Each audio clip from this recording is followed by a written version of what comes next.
So this is how you can do the notification trick in your Snapchat app. Now, it's actually quite easy.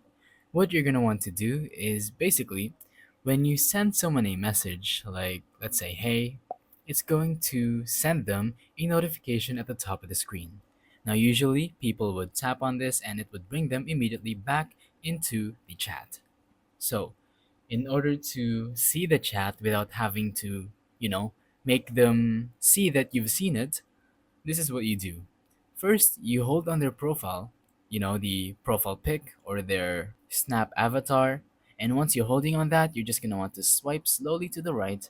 And as you can see, we're not actually in the chat, but what we're doing is we're, sneaking on it.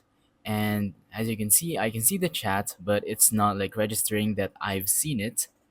And yeah, just don't let go of your thumb and make sure you leave a bit of space on the right so that it doesn't register you as someone who's seen the message. So yeah, that's pretty much it.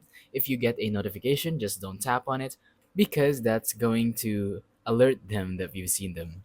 So thank you for watching. Don't forget to leave a like, subscribe, and let us know in the comments down below if the tutorial works or if you have any questions. Thank you and goodbye.